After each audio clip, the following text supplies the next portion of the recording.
Tunnel भितर train है निखोज आज भी रहीगला रहस्य हुई 104 यात्री भितर बंची थे दुई। बरमुंडा त्रिरंगा दुनियार सबुठारु रहस्यमय स्थान मध्य गणा जाए।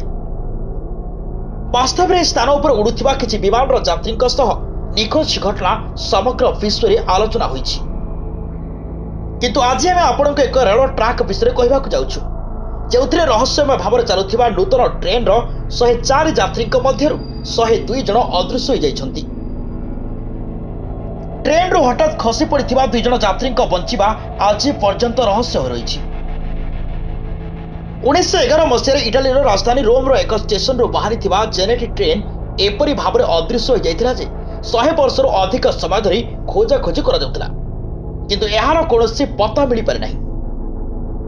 ट्रेन रु खसी पड़िथिबा 2 जनक विवृत्ति आधार में वैज्ञानिक माने बहु अनुसंधान करथिले मध्य सेमाने घटना रहस्य उन्मोचन करिबारे सफल होई पारि नथिले।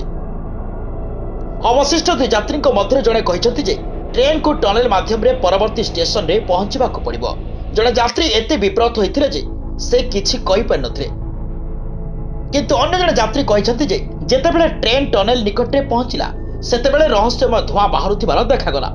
एहा परे उभय यात्री भयभीत होई ट्रेन रु डेई पड़िथिले। सेमानक प्रहरी रे ट्रेन टनेल को गला एवं आउ बाहर को आसिला नाही। 1911 रे इटाली रो जेनेटी रेल कंपनी एक नूतन ट्रेन निर्माण करथिला। एहार कोस्टर आरंभ कर इंजिन पर्यंत सबु किछि नुआ थिला। कंपनी एक परीक्षा पर मागणा रे यात्रा करबाकू लोकों को आमंत्रण करथिला।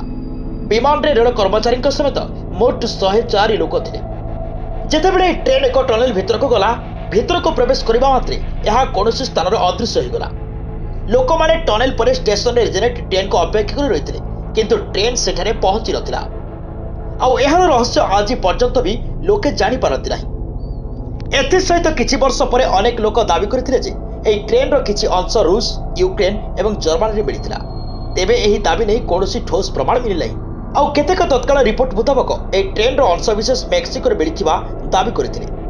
तेबे कोनोसी दाबी नै किछि प्रमाण मिलि पारि नथिला। ब्यूरो रिपोर्ट निरपेक्ष।